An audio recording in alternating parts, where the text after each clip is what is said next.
ladies and gentlemen. Welcome to Stardom Review. I am your co-host, Andre C. Right over here with the chocolate princess herself. It's Melball. How you doing, Melball? I'm doing great, Andre. I got my Butterfinger chocolate here because your girl's moody and she needs it.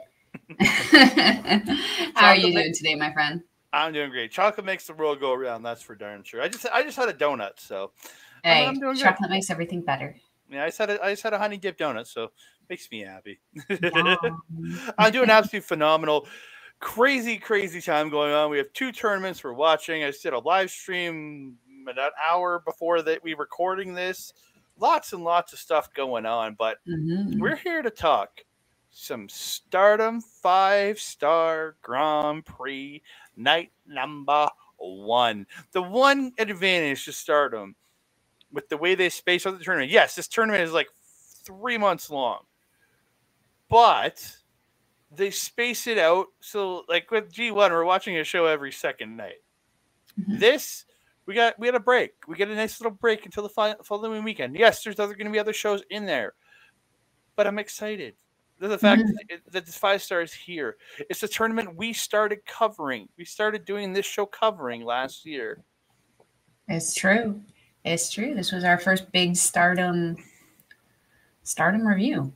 Yes, it was, and we are back to talk. We're still here. 1 year later, it's been 1 year, Melball. 1 year of Stardom. I'm excited. Oh my gosh, it has been. Holy heck! Yes, it has been. So we are here to talk the 5-star Grand Prix, and we are going to get into it. Awesome poster.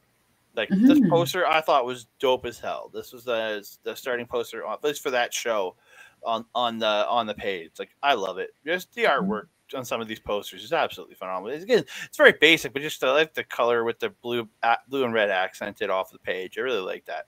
I like it. Very slick. It almost looks kind of like a little bit like graffiti. I like it. So I will preface this by saying I did not watch the pre-show 6-person tag match. I did not 6-person tag gauntlet. So we are going to skip over that. I don't have. I'm going to pull it up.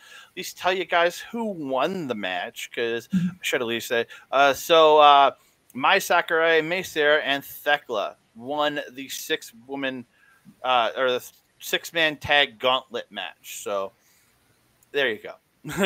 Yay! Yay, DDM for the win. Yay. When we move on to match number 1, and talking about DDM, we've got Maika versus Hanan. Again, this was a really fun, quick little opener. Match went 3 minutes and 50 seconds. So I've got some stuff, not a crazy amount, but Hanan, man, she's got a dark side to her. She's attacking Maika on the ropes when she's posing and drop kicks her to the floor.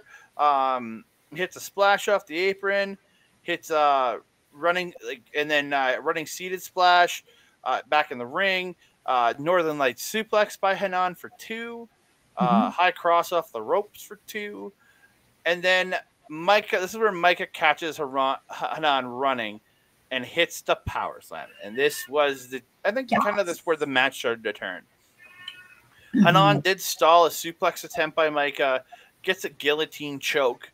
But Maika powers back, lifts her up and hits her with that vertical suplex. Really quite good.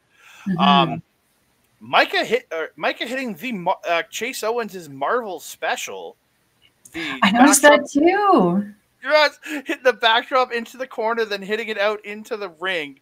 I was like, then it was like, that's the Marvel special. I was really excited by that. Shout out Chase Owens right there. Hey, if there's another crossover show, maybe Maika should be working with Chase Owens instead of Hiroki Goto. They could be the Marvel specials, you know? Oh. Hanan comes back with a judo toss and the running back elbow, followed by a running famouser to the maybe retired Billy Gunn, from the maybe retired Billy Gunn, for 2. Did you hear commentary when she hit that? I loved it. What did he say? He said it. Just famous? Their accent is it's so adorable. I go in and out with listening to the commentary because again I don't know what they're saying and I hear them they yell. Sometimes like somebody will just do a simple suplex and yell brain buster and I'm like, you're wrong. It's just a basic suplex, dude. It's not a brain buster. But I was paying attention to commentary because Saya Ida was on it. She was from the things I heard, she sounded fine. I don't know if she was saying if she was or not, but she sounded fine. She got a Mhm. lot in. So Mhm. Micah stops a backdrop driver by Hanan and hits the spinning lariat, then hits the Michinoku driver 2 and gets the win. Micah getting her first 2 points in the 5-star Grand Prix. You're absolutely right. This was a really, really fun opener. I really enjoyed this match. I actually watched this match this morning at the gym while I was warming up, and I was like, well, this was a quickie. I still got 8 minutes left on this thing. So you can watch the next match. You know, I didn't actually. I usually I put it on my music because like I knew the next match would go a little longer, and anyway, it did. I wouldn't have made it through the stretching. Quick question: was the sliding lariat always something Hanan did? I feel like that was new. I've never really seen it. Again, she's still very young, so she's always going to be adding little things to her repertoires. Absolutely. It's something that I usually see Micah obviously doing. It's a part of her regular move set. This was just seeing Hanan do it in this one was kind of like, hey, whoa, wait a second. Is she usually doing that? Regardless, it was perfection. The way she pulled it off was just so good. And that was the one thing that I said the most in my notes here was just they did this perfect, they did this perfect, they did this perfect. This was very much a max of perfection. I really liked it. Yeah. Of course, because I like Micah. She can't do any wrong. Yeah, and Micah now alone on top of the Blue Stars division after the first match. Yeah. Ain't staying there for long. Ain't staying there in first alone for long. But we move on. It's Azumi versus Mariah May. Again, like this one was about double the time at 6 minutes and 51 seconds. I thought these two had a really nice, good, fast start, lots of reversals and avoiding each other's moves. Azumi hitting the running kick when May goes for the up and over. She goes to hop over her as she's running. She just kicks her and then she smacks her with a PK right in the chest for 2. Really good. May getting the extra spinning sidewalk slam on this one. Like she threw some extra spins into this one, but she only gets 2 out of it. May with those beautiful chops in the corner. Like they're really good. Like she's got good solid chops. Azumi too, don't get me wrong, but May's got really good chops. Yes. And I think because she's big, taller, so her coming down with the chops looks really good because she is a good bit taller than most of the women. Maybe not by the end of the night, but a good bit taller than most of the women here. So 100%. Yeah, she tries the Trish Stratus Rana, as I call it. But Azumi stops her and hooks her foot in the rope and gets this Tree of Woe stomp. And did that look good? And then Azumi does get the top rope double stomp to Mariah May for 2, and then kicks her in the arm, just ow. Yeah. Something actually really impressive about that coup de grace stomp was that usually the person who's getting stomped on is a lot closer to the corner that the person is launching from. Mariah was actually almost dead center in the ring. So Azumi really had to get some distance on that hippity hop coming off the top rope there, but she still nailed it perfectly. And remember, Azumi placed her. Azumi pulled her to where she wanted her to be. So and again, I've seen Azumi do it a couple times, doing those long jump stomps. She does do longer jump stomps. So she does. I truly believe she could hop from one corner to the far corner and still drop kick somebody. I think she could. I think she's got the hops. She's got the hops. She got the hops. She got the hip hop, the hippie to the hip hop, and it don't stop. Yeah, just a really fun match. Azumi getting the PK from the apron when Mariah May is on the floor, but Mariah May catches the foot and sweeps her, and Azumi goes smashing onto the mat. And May then comes and hits a sunset bomb. They come down. She almost drops Azumi on her head, so she stops, lifts her up, and then crushes her on the mat on the floor. It almost looked like she was going to kill her, but Mariah May had the wherewithal and the strength to stop it and then pull her back up and smash her on the floor. Really impressed with the control she did. It's pretty sick. Back in the ring, May gets the sling blade her version of the sling blade, and the high angle backdrop driver, but Azumi kicks out a 2. In the end, Azumi slips a suplex, gets the Gato or the Tai Chi clutch, as we like to call it, for 2. Then they end up trading a bunch of pinfalls rolling around. Azumi then kicks out the leg, hits the buzzsaw quick, goes for La Magistra, but Mariah May hits the tombstone, and she gets the win. What was the name of that tombstone called again? Happily Ever After. The Happily Ever After tombstone. Because I just heard the announcer yell tombstone, so that's what I went with. And gets the win. Again, Mariah May getting 2 points in her first her first 5-star GP appearance. Absolutely phenomenal. Get it, girl. Yeah. We pretty much mentioned everything that I kind of mentioned in there. The only thing I wanted to say, the sling blade, I called it the Barbie blade because, look at her. She's she called herself the Luchador Barbie. There you go. On Twitter, somebody put a post. Barbie blade instead of sling blade works. Yeah, there you go. Tweet her, sir. She retweeted it. She retweeted somebody. Had a picture of her saying, because everybody's putting up their version of the Barbie right now, right? Because with the Barbie movie, which I am not that interested in seeing. I'll admit, I have no interest. But tweet their and somebody tweeted out she's the Luchador Barbie, which I was like, makes sense. Works for me. Yeah. I really enjoyed this match. This was a lot of fun. I felt this kind of up until this point, I feel like Azumi has been a very serious character holding the high-speed title belt. I think this is kind of like going into her like little spell of not holding the title. And it's almost like she's kind of having the same kind of journey that Suri had dropping the red belt, where she's we're seeing this emergence of a playful personality in Azumi, because she was very, very playful and taunty. Especially at the beginning, doing Mariah May's poses with her. But then her facial expressions, Azumi, always top-notch. Combination with Mariah May, who is also such an entertainer in ring on top of being such a great athlete. Yeah, this was a phenomenally well-rounded and very entertaining match.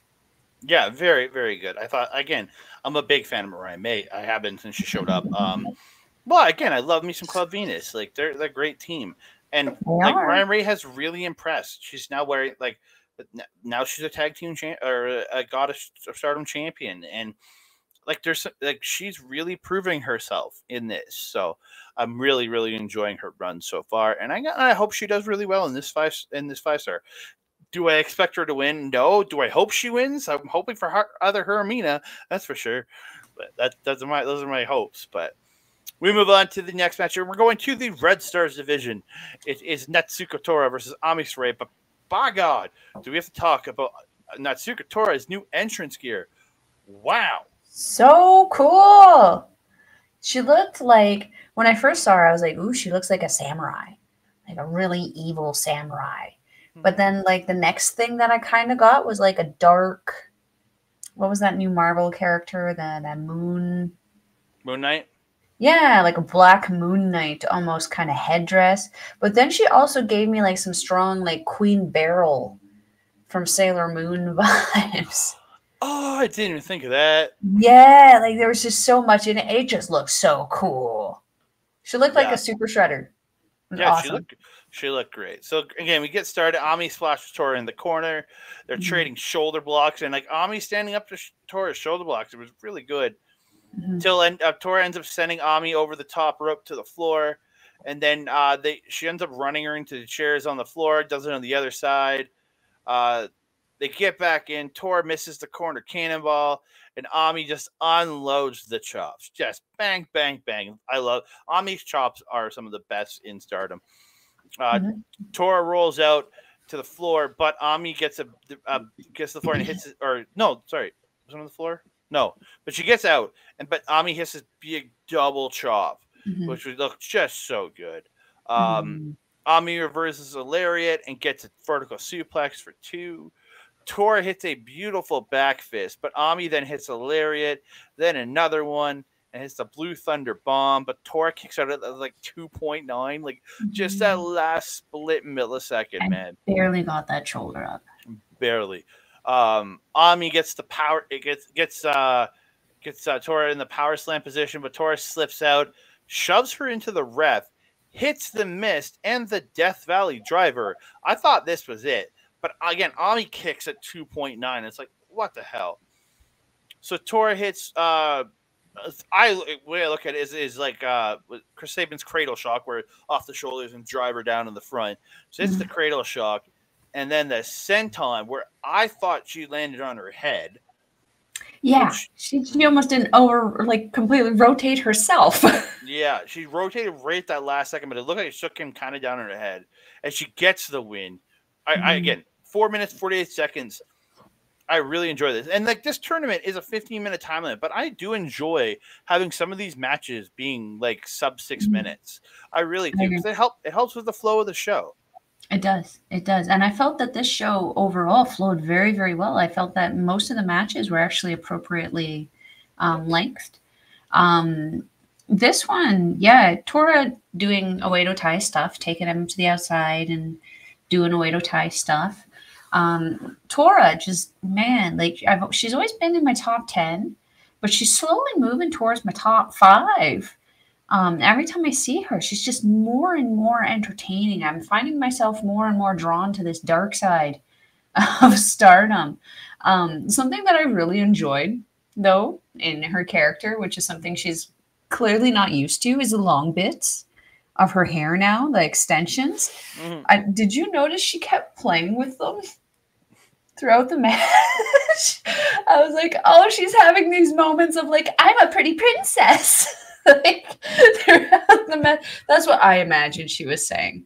It added to the entertainment for me personally. Yeah, the one thing also that I did like at the end of the match, after the ref had did the 3 and lifted her arm, did you see the interaction between them? When he looked at her, he clearly said something about the blue in her teeth, and she just kind of went, eh? And just kind of kept going. The reaction should have been like, I just had blue raspberry pop or something. Sure, we'll go with it. I just blew a Smurf, just something. Whoa. No. I'm a Skrull. I don't know. Jeez, we're not in Marvel talk right now, sir. But yeah, this match overall really, really fun, very strong, very fast. This is what I come to expect out of both these ladies. I really enjoyed it. Really good match.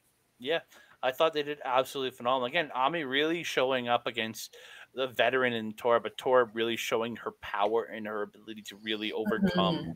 So yeah, this match we really have to talk about, at least the beginning. With Starlight Kid. I'm going to let you wax philosophical about Starlight Kid, because you were telling me about her new gear and how much you loved it. Oh yeah. She's going for this new look. She's got that in this picture. She's got the long locks and the whole tiger mask thing going on. But she got a hair hack.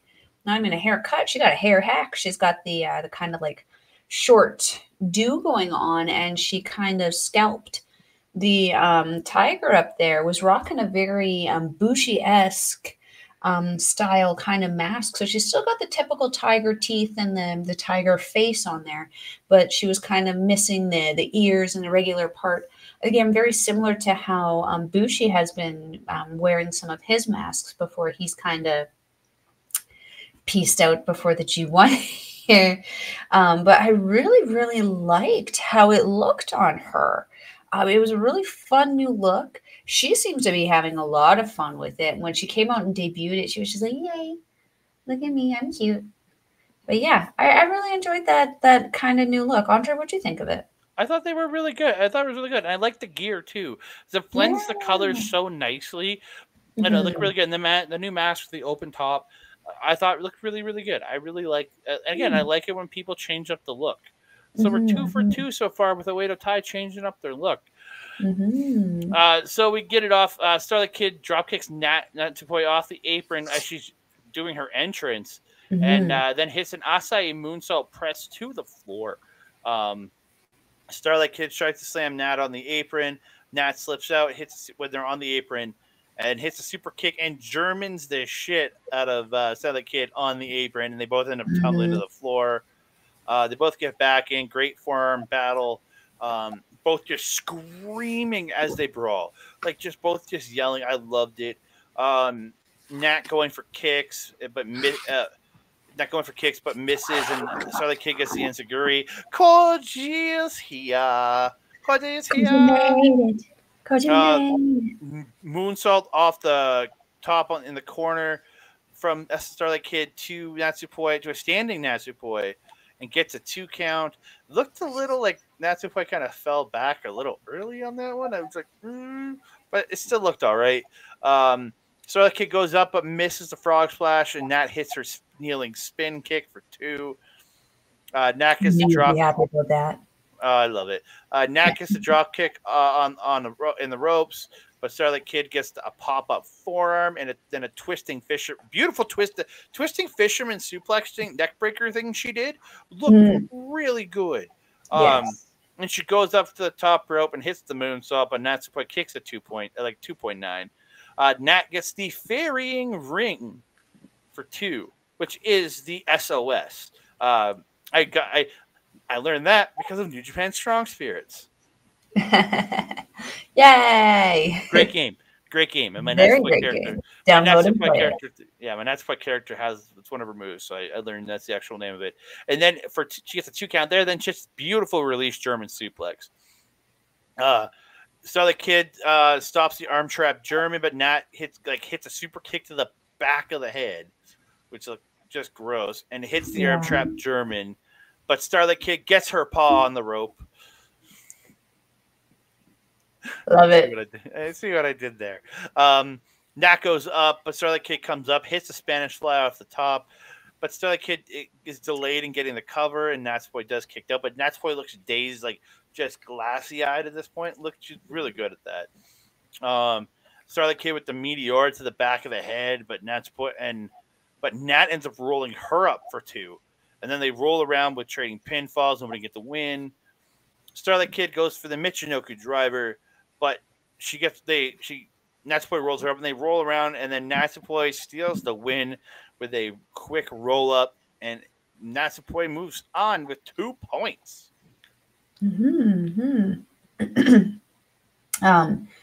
Yeah, the only thing that you didn't say of my nose in here is that Poi was very, as per usual, as per Poi, very savage in this match. We're noticing, this cutesy thing is only gonna, trick us for so long here. She's been, especially afterwards, after the match, post-match, she was getting in Starlight Kid's face. She's like, haha, Poi, bye, Poi, or whatever it is that she says. And I'm looking at this going, that you are talking to the heel, honey. You are not supposed to be the heel in this situation. That's the heel. Starlight Kid's the heel. Oedo Tai is the heel. You're being more heely than the heel. That makes no sense to me. So I really do feel like, or at least it should be, that we are moving towards a Cosmic Angel heel turn, at least for Poi. The very least for Poi. Maybe for the rest of them, given how the rest of the night went. We'll talk about that later. Yeah, but she could just be known as a Savage Fairy if we want to call her that. I mean, that would be fine, but that would be like an in-ring thing, right? The attitude is what's not facey. The attitude is very heelish. She would fit in right now perfectly with Oedo Tai replacing Cash Misaki, 100%. Yeah, the sassy fairy herself, Nancy Poi. Hey, why not? Yeah. Put a little purple highlight in there. Should be good. We move on to back to the Blue Stars division. It's Utami, Hayashi Shishida's Mel's favorite, versus Mina Shirakawa, one of my favorites. Again, Mina misses a drop kick early to the knee of Utami, and Utami hits a seated drop kick to Mina, sending her to the floor. They start brawling on the floor. Utami scoop slams Mina on the floor. Utami tries to suplex, but Mina gets onto the ramp. Like gets her foot up on the ramp and then hits a tornado DDT off the ramp. Looked really good. I like that. I like the use of the ramp there. How they kind of factored it in. And they both made it look very organic getting into it. It wasn't an obvious setup. Yeah. Utami reverses a move attempt by Mina Shirakawa, hits a Samoan drop, then a hard lariat on the ropes. But she ends up missing the sliding lariat, and Mina gets a sliding forearm to the back of Utami's head. Yeah. And a lot of my favorites hit people in the back of the head. It's interesting. Her, Ospreay, I was going to say, yeah. What you saying there, Andre? I don't know. I'm crazy. Mina gets a roundhouse kick, but Utami hits a lariat, so Mina hits the spinning forearm, but Utami then gets the air raid crash, and both women are just like laid out of the match, just spent. It's great. They're fighting around. They fight around. Mina unloads strikes and just gets Utami to the ground. It's like elbowing her in the back of the head. Now it's a little like, that's. It was a little cringe, yeah. Even if I know you're pulling, but you can still hit, and it's just like, ugh. But Utami does come back and gets a release German, but only gets a 2 count. The torture rack is countered by Mina into a DDT. She tries a magic screw. At least what it looked like she was trying to do was a magic screw. But Utami fights it off. But Mina ends up getting a lariat and does hit a magic screw. But Utami kicks out at 2. Like I've like people busting out New Japan moves. I'm very okay with it here. Yeah. Tommy reverses the Impaler DDT, runs Mina into the corner, goes up to the second, hits the drop kick, but I can only get 2. And this is the next spot. It kind of scared me a little. Tommy goes for the bridging suplex, but it looked like she spiked herself. Yeah. Because it looked like she came down on her head, and like she starts, the ref counts 1, but then Utami just lets go of the pin and rolls away holding her neck. I was like, but then they continued. So, yeah, Mina getting the glamour. How much damage Utami was taking at that point from Mina. This was when Mina was making that massive, massive comeback in this match. Maybe she just did a lot of damage to her. Yeah, and she's trying to bridge on the neck holding the German, so maybe it was too weak for her to hold. So I very much get that. Again, it just looked like she kind of spiked herself, though. Yeah. Oh, 100%. Yeah. No, I know exactly what you're talking about. Yeah. Utami goes for the hijack bomb, but Mina slips out. Utami gets a strike, but Mina hits 2 spinning backless. The implant DDT for 2. Then she hits the glamorous shove of Mina, and I thought it was over. But Utami kicks at 2.99. I'm like, what the hell? Mina goes for it again, but Utami slips out. Mina hits the spinning forearm, spinning back fist, but Utami catches the kick and hits the power bomb, like very reminiscent of those American shows she was on. Mina gets that. Mina gets that running enziguri called the glamorous sword, but Utami hits a big old lariat afterwards. Mina turns a lariat attempt into a seatbelt pin. Utami for 2, but Utami comes back with a lariat. She gets the torture rack bomb, but Mina kicks 2.99. I'm like, holy shit. So, and I've never seen Utami do the following thing where she picks up Mina gut wrench, swings her to one side, swings her to the other, then lifts her up and power bombs the shit out of her, and gets the win. We got a new move for Utami here. Yes, I thought I had sent it to you. I clearly had not. Well, they had a name for it. Oh. The Shocking Baszler, because Shayna Baszler was the one who taught her how to do that while she was in America. Oh, probably when she was working out at the Performance Center. With our local favorite Natty Neidhart, too. And Shayna Baszler, former Stardom wrestler herself, so... There we go. The Queen of Spades and the Queen of the Red Queen banding together for the good of the Grand Prix here. Yeah, but absolutely phenomenal match. Like this is one of my highlight matches of the show. This, actually, that Mariah May match was very, very good. I got a few others that were like real highlight matches for me. Yeah, yeah. I messaged you right after watching this. Actually, I was like, and I was just starting to watch it when you messaged me. Yeah. This was a heavy hitter. I obviously, Tommy is my current favorite active female wrestler in professional wrestling. This match was just incredible. The ending felt like just a lot, though. It was great, but it was just move after strike after strike after move after strike after strike. By the time this one ended, I was like emotionally exhausted in the best possible way. Mm. Oh, definitely. Again, it was one of those matches where there was a lot, but it was really fun a lot. Oh, it was such a great ride. Yeah. So we move on to the sixth match on the show. It is Momo Watanabe versus Mirai, and Momo breaks the Oedo tie, changing their gear streak. She had a new. I liked the jacket that she was wearing, but the jacket was old. The gear is new. Was that new gear? Yeah. It looked like her. She usually has an exposed midriff. This one was quite okay, but it wasn't a change. She was very. There were subtle changes, and her hair was also different. Yes, she had the purple in her hair. She did, which looked really cool. It did. So okay, 3 for 3 for changes. Okay, I'll call it. As I said, I wrote down. I like Momo's jacket. Mirai looks really great wearing that Wonder of Stardom title, but it looked better on Mina.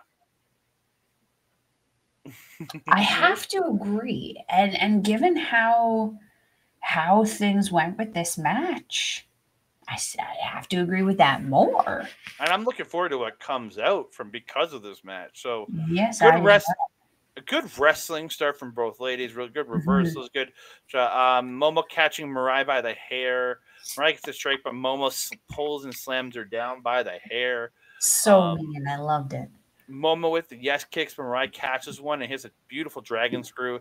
And that sliding flatliner that she does, I love it. Mirai starts working the arm and gets the Miramare, but Momo gets a foot on the ropes. Mirai goes to the top, and Momo cuts her off and hits what I think was belly to belly off the top and gets the running drop kick to the back of the head and the Meteora into a pin. But it looked like a belly to belly off the top almost. I wrote it down as a top rope Uranagi. It looked like a Uranagi to me. Like she had her clasped and came off and then spun her. So I don't know. It looked like a belly to belly, not an overhead belly to belly, but you're better at that ish than I am. So I trust you before I trust me on it. Well, it looked more to what Bayley does with her belly to belly. It looked more like that off the top, sort of because it was she had her by the center and they were facing, and it came off the top and they twisted and slammed her. So that's kind of what I was thinking. See, why I called it a Uranagi is because, I see the Uranagi when they land, they've only got the one arm linked around the neck and the other arm is out, and I thought that was how Momo landed. It might be. It might have been a twisting Uranagi. Yeah, I'm not 100% sure. Yeah, I'm even less percent than that. So it looked good. Let's just say that Momo gets her bat. It was brutal. So Momo gets her bat, but Mirai ends up ducking it and hits a straight right to the face. Just wham! And then a lariat followed by a Samoan drop, and then that wheelbarrow half Nelson slam, but she only gets 2. Momo turns a lift, as Mirai's lifting her into a Meteora, hits a buzzsaw kick, and they both are collapsed on the mat. End of the match, though. Mirai ducks the lariat, hits 2 of her own, goes for the jumping lariat, but gets half and half, and then the inverted dude buster by Momo. And Momo tries the pump handle driver, but Mirai slips out and gets the Narita special. It looked like a version, almost looks like the Narita special right there. And for 2 or somewhat like that, or might have been the Narita special 2, I'm not sure. But yeah, it was like that overhead bridge that he does. It looked really good. Momo ends up rolling up, and then hits the buzzsaw kick, followed by a pump handle suplex. Then the pump handle driver, and Momo pins the Wonder of Stardom champion. Did you hear what they called that finish? I had to replay it because I thought that was what they said, but again, their accents are they are very adorable. So I couldn't actually understand it the first couple times. Apparently, her finish is called Psycho Killer. That's what I heard him exclaim on commentary. Anyway, Psycho Killer. I'm like, oh, that is adorable. I have to go back and hear it. I'm gonna call it Psycho Killer.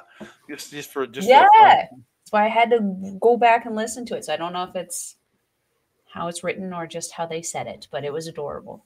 But yeah, this one also surprised me because again, Mirai, Wonder of Stardom champion, but also the Cinderella tournament winner to win that belt. So that's two really big wins for Mirai, and arguably this loss could potentially take the wins out of her sails right now, especially with that one shoulder. The right one she has been like taped forever and a day because this girl's just been working her butt off. But the other shoulder, did you see the bruise? She had a bruise that like was pretty much the whole front. I don't know what this is. Delt? I don't know. The front muscle here, it looked like she had taken something like a hit or chop or a fist right there, and it was about the size of a fist. The size of a tangerine. It was what? All I can think of was Batman and the size of a tangerine. For the fucking butler's name in that movie, Michael Caine. Oh, I mean, maybe. Sure, we'll go with that. It was the size of a tangerine on her shoulder there. Yeah, working very, very hard. Could this derail her Grand Prix? I hope not. I love Mirai. For me, it sets up a great match afterwards with Momo having a right to challenge now. So that's what makes me excited. That's what makes me excited out of this, about Momo win here. Yeah, and these girls one-on-one again? Heck yeah, take my money. With not a 15-minute time limit and the title on the line, heck yeah. Maybe they can set it to August 13th. Hey. I'm gonna go over that quickly. I don't have cards for it, but I'm gonna go over that quickly when we get to the end here. Move on back to the Red Stars division. Suzu Suzuki. Goddamn. The new jacket for Suzu Suzuki coming out styling with that new jacket, but then Suzu asking for a handshake, and I'm like, I don't know if Suri should do this, but she does, and she gets hit with a tequila shot and a bridging German for 2 right off the hop. But Suzu's like insanely surprised that she didn't get the win right there. But it is Suri. Come on, just a back and forth of these two beating the shit out of each other. Oh yeah. Like there's so much to this match. I've got each section I wrote is a paragraph, then a paragraph, then a paragraph of stuff happening. Everything's flowing together. Suzu runs Suri into the light structure on the floor, then pulls her through it and hits the running boot, and then slams her on the apron. But then Suri ends up flapjacking Suzu onto the apron, and then Suri hits a green killer off the apron to the floor. Like Jesus Christ, man. Running knee into the ropes by Suri, but Suri goes up, but Suzu kicks her off to the apron. Then Suzu tries the apron German, but can't. She ends up ducking a strike, and then Germans Suri off the apron to her crew on the floor, but her crew misses her, and she goes crashing down, on the top part, almost on her neck. Yeah. I saw that too. For how many girls were around her, and it wasn't even just God's Eye girls. They had all of Hanako was there, Ayasayaka was there, but there was also a small congregation of other girls. Well, watching Saki Kashima dive to try to get under her, and she getting at maybe her hand under there at best. I felt so bad for Suri taking that bump like she did. It looked rough. Hard. Because the girls thinking she was going to come farther out, but she came down right next to the apron. Fudge. Seriously, fudge. That was crazy. Yeah, they're trading hard forearm strikes in the center of the ring. Suri gets the chest kicks, dropping Suzuki, misses the buzzsaw kick. So Suzuki gets a leg scissor roll up for 2. And gets a surfer kick, but Suri hits a German, but Suzu comes back with a German of her own. Suzu hits hard kicks to the head of a kneeling Suri. Then Suri gets a head kick of her own. Then they do dual head kicks and dropping each other. Just So holy good. shit. The half Yeah. Nelson slam by Suzu, but can't get a German. Suri gets a sleeper in the middle of the ring, but Suzu, as Suzu's fading, she still fights and gets to the ropes. Like an off the shoulder buster. Off the shoulder gut buster, but sorry, I wrote butt buster. Well, I mean, hit the B instead of the G. They're right beside each other. They're right above and below you each other. know, one will affect the other, I'm sure, also. So Off the shoulder gut buster by Suri, but again, it only gets 2. Suri gets her tequila roll and the tequila rolling pin, not like the hardcore tequila for 2. Then she hits tequila shot for the second time in this match, but only gets 2 again. Hits the German, rolls through, and goes to do it again, but Suri ends up rolling her up for 2, and Suri gets a hard kick to the face, but then Suzu rolls her up. Suri gets Suzuki on her shoulders, and Kota Ibushi lawn darts her into the fucking corner. Yeah. Yeah, I saw that all. I'm like, what in the, like, she just, hello. And she went top of the head, just boom, right into it. I'm like, she didn't have her hands up or anything. She just took that to the face, not even the face, the top of the head. And then Suri just gets a knee to the face to a seated Suzu in the corner. Yeah. Then hits a buzzsaw kick and hits the Seiyu Kisai. It's her. That's her one wing angel to the side. It's the Seiyu. Yeah. I again got this from the game, from the Strong Spirits game. The Seiyu Kisai, and gets the win. Yeah. Incredible match, man. This was already on this show. I have 1, 2, 3 matches. This is the 4th match. I would recommend to people to watch. Like I would recommend the Mariah May if you want something short but awesome, and then this and the Mina Shirakawa and a match, an Utami match. I would recommend that because that was a killer match, and it just keeps going from here. This was absolutely match for the night for me, just for everything that these girls did, the showmanship that they did, the just raw power that both of these women were having, the wrestling they were doing, everything about this was just so good. Do you finally see what I'm saying about them marketing Suzu, though? That jacket is just, it's not what we're used to with her. But man, would it be insanely marketable over here. And like, look at the picture. This is not the picture that I'm used to seeing. This is an angry Suzuki. She's cute. Yeah, because I'm so used to seeing the angry, like, I'm a menacing the fighter. Minoru Suzuki, like, hi, ha ha ha. Like, she's psycho. The I'm Minoru Suzuki's granddaughter picture is what, like, that's, she's not, but that's just the kind of vibe she gives off. But that's exactly the point. Like she's looking so marketable, and like the showmanship that she was doing in this match, playing with the crowd, getting the crowd going. This is something that the American crowds are really used to. It's not something that we're typically used to seeing in the Japanese ring. I think that she's preparing to come over here, and Lord help us, I hope she does, because goddamn, we need us some Suzuki over here. Well, to that something point, about the German thing. Sorry. So one thing on them going over, you have Utami just had a tour here. You have Julia now holding a strong belt, and you know she's going to be coming over for shows with that strong title. I think that Stardom is looking at starting to send people over. Maybe not a big giant group at once, maybe not for a Stardom show, but to start peppering them into GCW shows, into AEW shows, just trying to really build the exposure in North America. And these girls will do it. Like, I watched Tokyo Joshi Pro for the first time because of AEW. Like there's exposure that is to be had bringing them over here. 100%. So last thing I wanted to say about this was their German exchange that you were mentioning. The one thing that Suzu did in that German exchange that I actually thought was really impressive was there was one point where when Suzu did the roll through, the roll through was just so effortless. She took the German from Suri and almost used the momentum from Suri yeeting her to end up perfectly back on her feet in just a fluid rolling movement. It was just so, and then she came out of it again just playing to the crowd like, hey, look what I can do. Yeah, it was amazing. This match was top notch.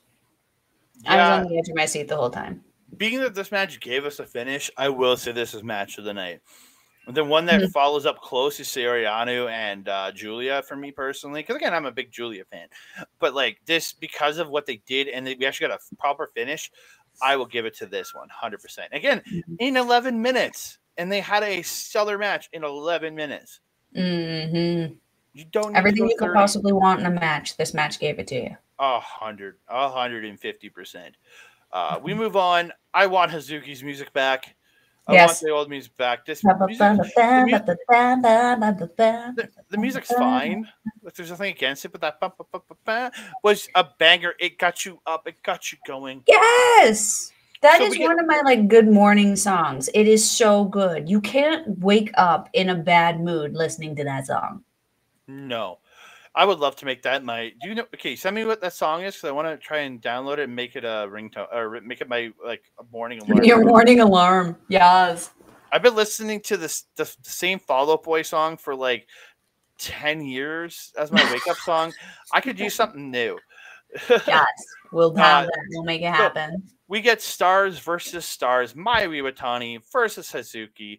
Hazuki immediately gets roll-ups on Mayu, hits the boot wash, but can't get the running boot in the ropes because Mayu gets the drop kick to Hazuki. Then she tries the boot wash, but Haz fights that off. But Mayu gets a big chop in. Mayu gets a camel clutch. Hazuki gets to the ropes. Mayu ends up just jump stomping the back of Hazuki. I'm like, this is your fucking friend. Why are you trying to injure her? Jesus. I mean, arguably the friends have the best matches though, because they're trying to compete, right? Yeah. Mayu gets Haz in the corner and hits a baseball throw style shots. She's literally lining up and wham, wham. They looked great. A Falcon Arrow by Mayu. She gets 2. Then Haz catches her running, hits a lung blower. Haz gets a green killer using the apron to the floor. A lot of people like doing these green killers to the floor now. They're very popular. I mean, because you can make them look pretty brutal while keeping them reasonably safe. Yes, and before she did that, she ended up getting the face wash and the running boot into the rope, sending Mayu to the floor, and then she goes out and hits the green killer. Gets her back. Haz gets back in, hits a suicide dive, or goes for the suicide dive. So this isn't the spot yet. But Mayu stops with a hard up strike, and then she comes in over the top rope, wrecking ball style drop kick to Hazuki into the ring. Looked really good. Haz getting the running boot in the ropes and the brain buster. Haz goes up, and Mayu high kicks Haz, and she comes off. And then I wrote that just fucked up. And then she hits a drop kick after and gets a 2. I wrote that just badly. I'm not good at writing, even though I write for notes. I'm not good at this. Big striking exchange in the center. Hazuki dominating again. Shots to the back of the head just look kind of gross. And and this one, Mina's was a bunch. Hazuki's was way more. A lot. Too many almost. But Mayu comes right back up with a sling blade. And I was like, okay, weird. She has the strongest back of the head of any human in the world. Running dropkick against the bottom rope by Mayu. She gets 2. Mayu slowly makes her way up to the top, hits the frog splash, can only get 2. Goes back up, but misses the moonsault as Hazuki has rolled to the floor. So Mayu hits the tope suicida, but hits her teammates instead of Hazuki. And Hazuki slides in and does her own, and overshoots Mayu. She catches her, but she's over top of her, and she lands on everybody on the floor. Yeah. So she goes back in and does it again. Just boom, out to there's another one. I'm just Jesus Christ, man. If at first you don't succeed. Try. Well, she succeeded the first time, though. So, but it wasn't just quite there. Yeah.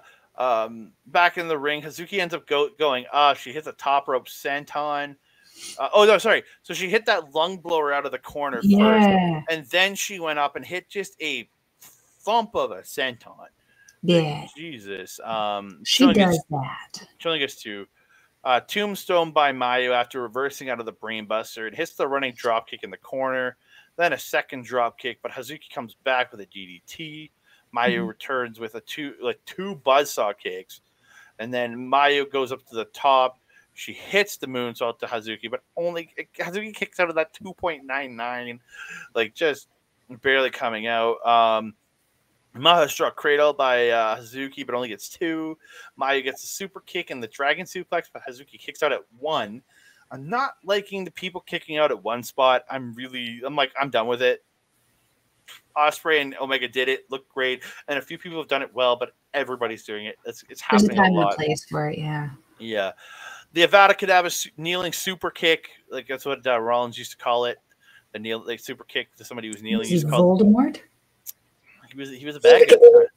He was a bag at the time. So the super kick to a kneeling opponent, and the cradle dragon suplex, and Mayu Iwatani gets the win. The IWGP champion continues on with undefeated in this tournament. But you know, Hazuki made her work for that win. And she had to work really freaking hard. I think she had to work a little harder than she anticipated for working in this match. I liked the sportsmanship exchange afterwards, the one more time, one more match. Yeah. I don't have anything to add. You kind of got everything that I mentioned on there, which is good. It'll keep this one short. This was a really good match. Really good match. Yes, absolutely. We go to the semi-main event of the evening. Julia, brand new gear. Yeah. Again, she's wearing a cape now. And she's got the black. She's got the black gear with like gray and white accents. Kind of reminded me almost like of Western style outfit that I would wear back in my high school years. I'm not gonna lie. Which is cool because that's trendy right now. You used to wear a cape? No, the top thing that she was wearing, you goof. Why would I wear a cape? I went to Catholic school. I got in enough trouble for dressing up like Lita. Could you imagine if I wore a cape? They would have burnt me at a stake. I thought you were one of those weird drama kids who wore a cape. I don't know. No, I was a band nerd. Some of them wore capes. Not the weird ones. A lot of good wrestling at the start of the match, back and forth, trying to gain that dominant position. Anu hits a beautiful release German suplex. They end up on the ramp, and Anu is beating on Julia. Anu tries a German, but Julia stops her and tells the crowd to move. And she tries to backdrop her off the ramp, and I'm like, what the shit? But Anu stops her. Then Anu hits a fisherman suplex off the ramp into the crowd chairs. Yeah. My question is why, though? What was the point? My exact words are, fuck that look rough. They're only 3 minutes into this match. Stiff. And I wrote, they're only 3 minutes into this match. I actually retweeted a clip of that happening. Yeah, why? So Anu slamming Julia's face into the chairs and into the apron. Anu whips Julia into the chairs. Anu goes to whip Julia into some more chairs, but Julia reverses, sending Anu into the chairs. Then she suplexes Anu on the floor, and this is where you see Anu is bleeding on the side of her head, and this is hard way blood because you don't cut yourself over here; it's bleeding down here. Like I was like praying she wasn't bleeding from the ear, because that would have been really bad. Yeah, I think based on where you could see it later, it looked kind of like in this kind of party central area. It probably started when they came off the goddamn stage. Oh yeah, I was gonna say it probably happened when she did that driver off of the ramp, and she was too busy holding on to Julia to protect her head. Probably. So Julia gets the table out. They go on the top of the table. Julia hits the pile driver through the table. This is 5 minutes into the match, and they've already done an off the stage thing, a suplex on the floor, and a table spot. 5 minutes in. Christ. And organically, I must add, it wasn't one of those things where they were like running from point A, point B, point C. Everything about this just happened organically. It didn't feel rushed. It didn't feel planned. No. It didn't feel put in place. Everything, it was just like these two girls hate each other and they're beating the crap out of each other. And she dragged the table over too. So it wasn't like this ended up beside the table. She brought it to them. Yeah, then and just hear one chant, one person just going, Julia, Julia, and just it's only one person. I laughed so goddamn hard. Felt bad for that guy. Yeah, so they end up trading strikes back in the ring, hitting each other, the strong shots, reversing suplex. Julia hits a DDT, followed by her running kick and a Northern Light suplex for 2. Hard German by Julia to Anu. But then Anu goes for the German, can't get it, but hits a wheelbarrow suplex for 2. Anu gets the armbar on Julia, but Julia ends up fighting to the ropes. Anu's hard slapping a bunch, and Julia returns with this straight right, dropping her. Julia gets the SOS, or the ferrying ring, and reverse, but Anu reverses into a pin for 2. Julia gets a pop-up power bomb, and this is where the announcer is like saying 3 minutes left.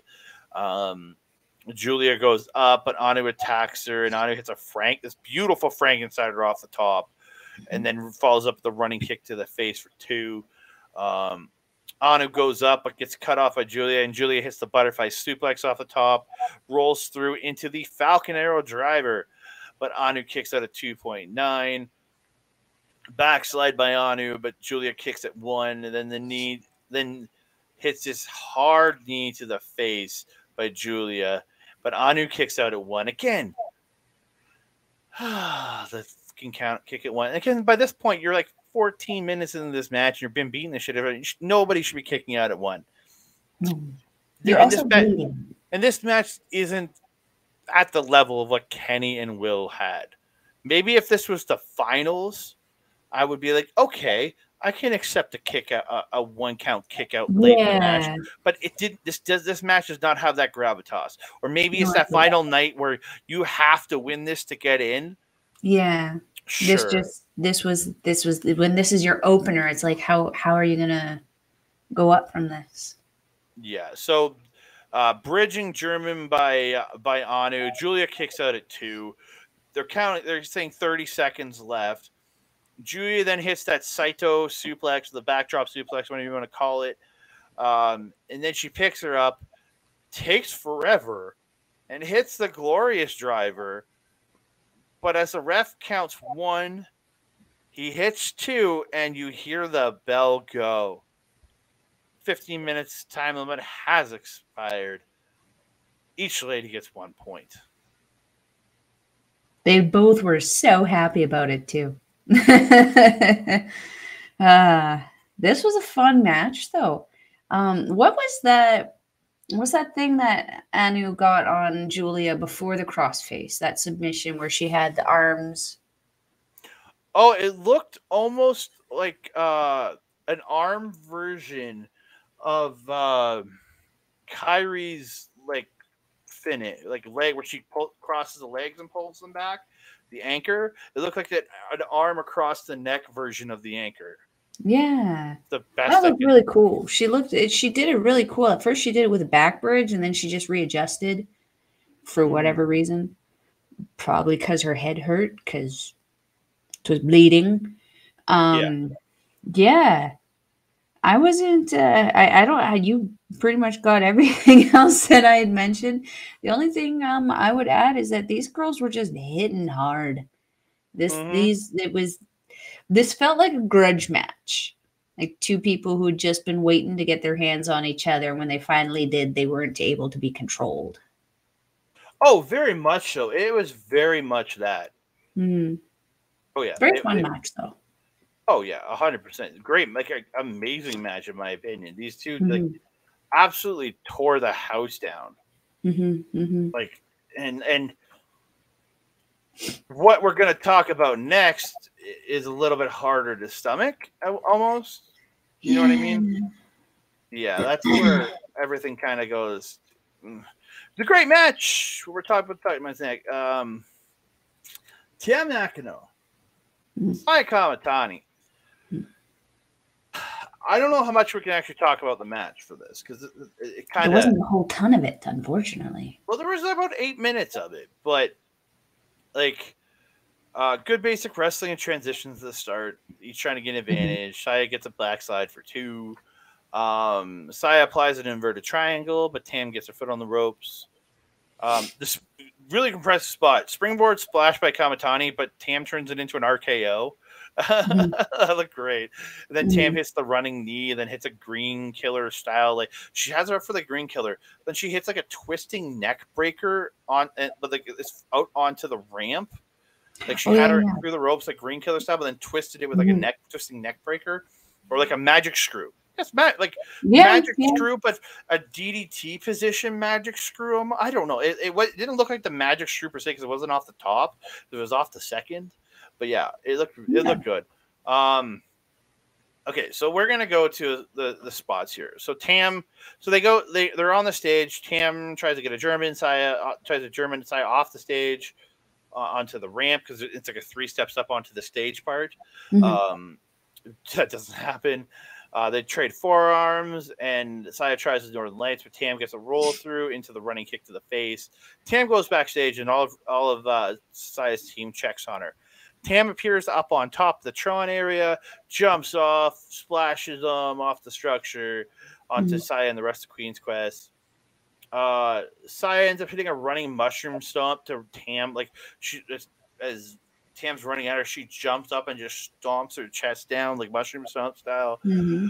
Saya takes it to the floor. She ends up climbing a light structure. The same one that with Julia, like one of the ones that like looked like what Julia was put through, or Utami was. Whoever the fuck Suzu fought, I think it was Suri. Suri was the one Suri was pulled through.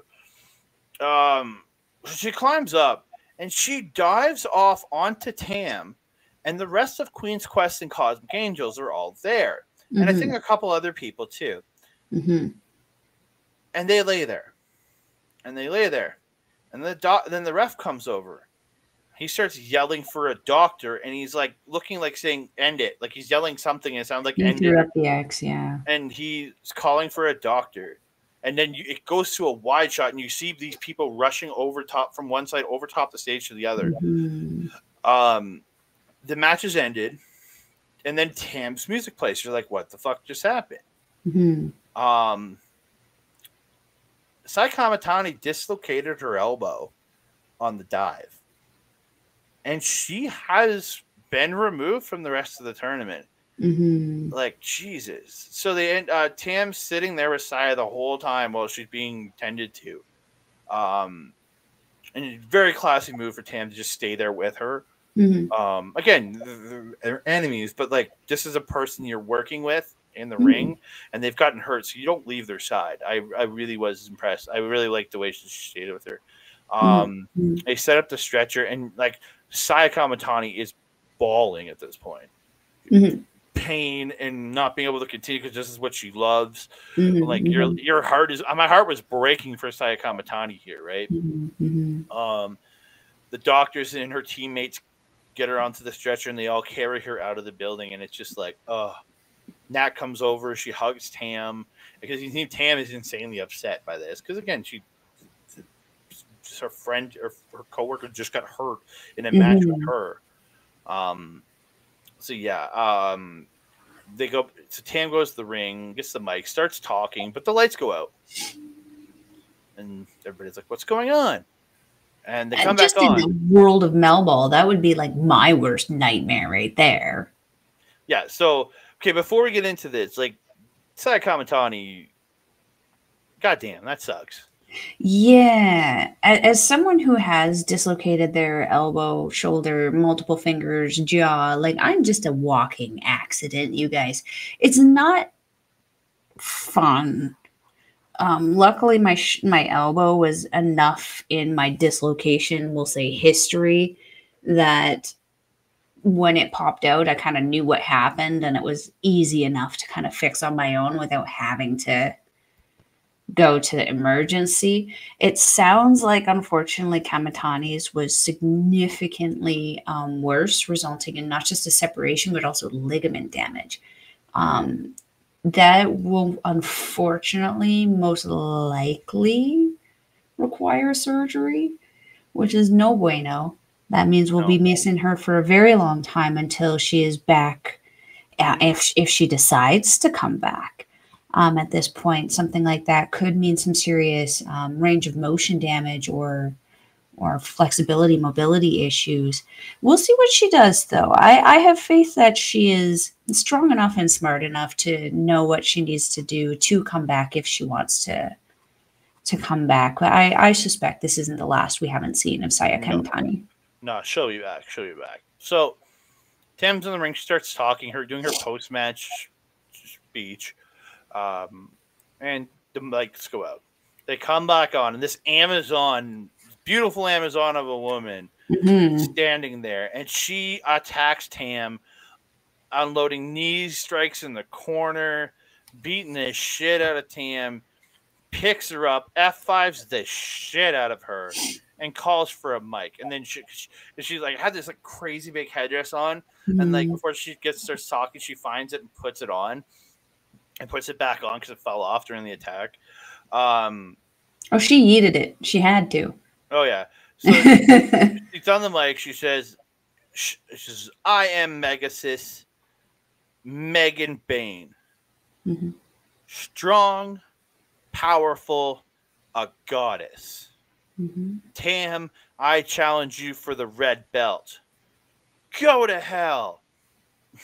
That was her entire speech. I mean, the simpler the better. Yeah. And then Tommy's there. Just with this chick. So I'm guessing she recruited her back from the States. Or wherever the hell she found this. And in Amazonia, wherever it is. So this is where Tommy gets the mic. Since she went to America, became stronger.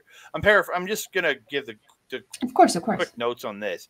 Then she challenges Mayu for the IWGP title. Mayu comes out, has a speech, and accepts the match for August 13th. The Stardom X Stardom show. We will be covering that. Do not worry. Yes.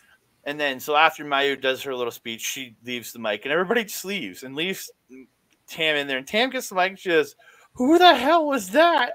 Like, just still confused, even though like she probably was dazed confused when Megan made her speech. But Jesus, you know what that brought me back to? Do you remember when Will Ospreay was champ? Yeah. And who was it? Tai Chi and someone else were arguing about who was going to challenge him first. And they were like completely ignoring him in the conversation. They were just bickering. Oh, that was when he was US. It was when he was US champ. Yeah, when he was Moody Broody Ospreay. And then it was Tai Chi and Naito. Right. I thought it might have been Naito because it would fit. Yeah. That's what it brought me back to. That was the memory it kind of triggered in me, and I was like, I liked that. I liked it. Yeah. Yeah, but again, so she says, so Tam gets the mic. She said, "Who the hell is that?" And it goes, "It's going to be an epic summer. She will keep the red belt and will win the 5-star Grand Prix. Kamatani, we're going to fight again." Then she does her "We're delicious," Cosmic Angels, "We're delicious" sign off. We're delicious. We're delicious. Delicious. So I'm going to quickly go over the 13th show. There has been a bunch of matches. So there is a tag team gauntlet match, a bunch of different teams in there. I'm not going to go through that one. Just a bunch of different teams. Waka's teaming up with a person named Billiken Death. That sounds like the clown. Yeah, but it's Billiken. Yeah, the good clown. God damn it. Why do they have to put Waka with her? Remember the good clown, the one that scared the shit out of you? Yeah, but even the bad clown scares the shit out of me. Well, obviously. And like and like where the heck is the other two, Jesse and Xena? They're not in there, so why aren't one of them tagging with Waka? That's my question. Or who's the one that hasn't been here in forever? Zaya Brookside. Zaya Brookside. Married? Where's Zaya Brookside? Goddamn it! On her honeymoon. Doesn't matter. This isn't until August 15th. This is a 2.5 weeks away. She can be ready for that. So we have Starlight Kid versus Natsuko Tora in a 5-star Grand Prix Block B match. So that will be for the Grand Prix. Then we have Saki Kashima defending the high speed title against Koguma. We have a Goddess of Stardom title match. Club Venus' Mariame and Mina Shirakawa Rose Gold taking on Natsupoi and Sayori Yano from Cosmic Angels. Then we have, for the New Japan Strong Women's title, we have Julia defending against the returning Yu. That makes me excited. Yes. Yu's coming back, man. Yes, and I'm super curious to see how that goes. I mean, we've seen Julia and Yu in a tag team and triple derby kind of mentality, but we haven't seen them. Well, I personally haven't seen them in a one-on-one thing. I'm curious to see what Julia's going to pull out, because like Yu is pure power. Pure power, but she can get into some pretty compromising situations. So we'll see how that one goes. I'm excited for that. Yeah, it's going to be a hell of a challenge. And then we have an IWGP Women's title match, which is Mayu Iwatani versus Utami Hayashida. Yes. And give us the Red Queen. And then it looks like your main event of the evening is Tam Nakano defending her World of Stardom title against the Megasis, Mega Dane. Now, is that going to be her first time in the ring, or are we going to see her in a Stardom ring beforehand? I haven't looked to see if she's on any other cards. I don't know. I haven't looked at any of the cards in between now and... I mean, how incredible of a career reflex would that be for her to be able to say that her first Stardom match was main eventing against Tam Nakano for the biggest title in their company, arguably. And possibly winning it, too. Yeah. I mean, that's another Amazon right there. Whew. Maybe she needs to bring in Jazzy and they can be a tag team. Oh my God, can they? The Alpha Amazons? Yeah. Oh my God, yes.